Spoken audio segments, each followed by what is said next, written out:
Денеска Украина одбележува 1000-тиот ден од руската инвазија врз земјата. Што се случи за овие 1000 дена и што се случува на овој 1000-ти ден во Украина? Значи 1000 дена војна. Што се случи, немаме време да зборуваме, се случија многу работи, а што е најтрагично, уште се случуваат. Значи, дека јас и ти разговараме, таму има војна, 1000-ти ден, како што денеска помпезно медиумите го најавуваат. Што се случи? Многу мртви, многу жртви, ништо не е јасно.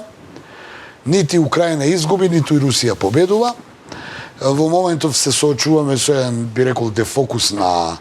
Ако Израел беше дефокус на украинската криза, сега председателските избори беа дефокуси на Украина и на Израел, а во моментов со вчерашната старонова одлука на Бајден да дозволи да се користи американски далекометни ракети да стрелаат во длабоко во руска територија, дополнително се усложни оној оптимизам со доаѓањето на Трамп дека он кој ќе дојде веднаш ќе запре војната.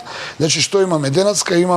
Вчера имавме серија на реакции на западните сојузници, меѓу кои видовме дека Германија не планира да дозволи, но Британија и Франција, иако не е потврдено, ќе му се придружат на американската дозвола за гаѓање со американски и британски, француски ракети длабоко во руска територија. Сега имаме пред малку реакција на американскиот State Department, значи оној State Department кој е од администрацијата на Бајден, кој појаснува, а мене ми се чини дека малку ретерира, каде што вели дека нема ништо ново во одлуката на Бајден да му дозволи да ја дозволи на Украина да стрела врз украинска територија и дека тоа е истата таа одлука, бидејќи 2 години ја поддржуваат Украина, туку е мала корекција на она што се случува сега, што укажува дека можеби не е баш толку, дека полека тоа беше само една мерење на нерви, на дипломатија за среќа, бидејќи и да сакаат да стрелаат украинците, не верувам дека ќе успеат да стрелаат многу брзо, како што ние вчера очекуваме дека тоа веднаш они ќе почнат да стрелаат, па Русија ќе вратат со заканите на нуклеарно оружје, но се направи една, би рекол, нова пометња, ајде тоа така морам да го наречам, малце може не е литературен збор, се направи еден каламбур буквално во меѓународните односи, се усложнува ситуацијата, светот е вистински блиску до една соопфатна војна, но исто така и ова ми се чини дека е повеќе еден политички пиар и на администрацијата на Бајден во заминување. Што прави он?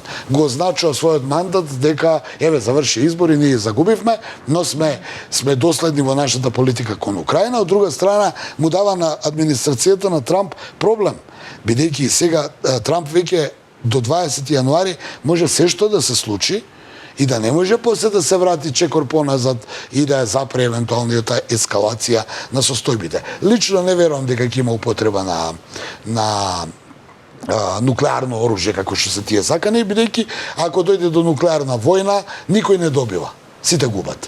Сега, Русија се разбира дека сака да победи, а не сака да загуби. Бидејќи ако влезе во нуклеарна војна, ќе загуби и она, ќе загубат сите. Така да ми се чини дека ова е се мерење на нерви, играње на картата кој ќе издржи повеќе, се надмудруваат, сето тоа во јавноста излегува како што излегува, користејќи ги овие нови технологии на информирање, се подига тензија, паѓа нафта, се качува нафта, се прави еден немир, за да нема мир.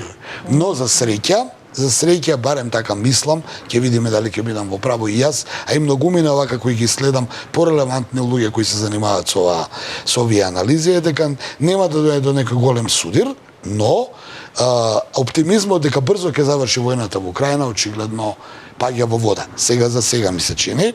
Особено што многумина подценка на овие најави на Бајден, кои ја ги нареков дефокус на состојбите. Ние и денеска имаме, и вчера имавме вести од типот 30 мртви, 50 мртви, 100 мртви во Израел, зборувам во Газа и во Либан, но не ги информиравме. Ако до завчера тоа не била прва вест, сега таа вест многу паѓа во втор план, што значи дека во Израел Нетањаху може да си завршува работата која започна, беше осуден од меѓународната заедница поради својата бруталност. Но она што е според мене главната вест овие 2 дена, особено денеска, покрај ова со нели дозволата на Бајден, која сите ја знаевме дека која што ќе се случи, е ова што се случува во Грузија.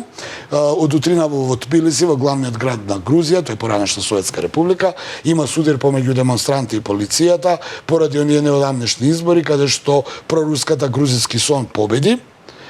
А овие проевропскиве сега се бунат и велат дека се работи за изборен фалсификат. И оно што е уште по, ми се чини, удар за Москва, барем така мислам, е Абхазија, делот во Грузија, кој е проруски регион, чиј председател и чија влада поднесоа оставка под притисок на демонстрантите, кои неколку дена демонстрираат и протестираат против актуелната власт таму, бидејќи имаат некакви закони воведено за домување каде што руски државјани можат непречено да купуваат станови и имот, што значи дека Русија би доминирала во тој дел од Грузија, иако е тоа проруски регион и има руси и се блиски до Москва, сепак очигледно овдека се случува некаков судир.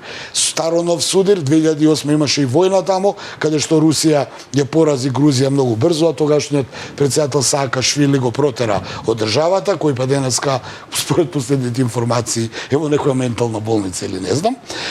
Но тоа не е многу важно сега. Важно е дека што е уствари стратегијата. Западот почнува полека да го расширува, да ја расширува одбраната на Москва, односно во деловите каде што има руско влијание и руски сфера на интерес, почнува да ја дестабилизира. Значи, Москва, освен што сега треба да се ангажира со Украина, со де факто војната со Западот, без разлика дали е дипломатска или е вооружена, сега полека, како велат, сакаат геостратези странски наречат во мекиот стомак на Русија влегуваат, значи Грузија, претходно Молдавија, тоа се 2 дела кои се на границата со Русија, каде што Москва има сфера на интерес, а тука полека и се менуваат владите. Во Молдавија имаше протести, еве во Грузија има протести, Ерменија е на линија на тоа дали кон Европа или кон Москва. Значи Москва полека има и се шири и се разлекуваат ресурсите за доминација, нели за руско влијание, па сега покрај Украина каде што 1000 ден има војна и каде што може уште 1000 ќе има, не знаеме како тоа ќе биде, каде што се подигнати тензиите, практично дојде до тој фокус овде да има една политичка игра, каде што Абхазија и Јужна Осетија, кои се признаени од Москва како независни држави, а се одцепен дел од Грузија, и никој не ги признава Јужна Осетија и Абхазија, освен Москва, и каде што 2008 имаше војна и каде што има потенцијално жариште повторно да има војна, она што го зборуваме секој ден. Замрзнат конфликт кој по потреба се одмрзнува. Сега некој сака да го одмрзне, ќе видиме како во текот на денот ќе се движат вестите од таму, дали ќе има цел ден судири, дали може да дојде до бидејќи ово што го зборов за Абхазија е во тамошниот главен град.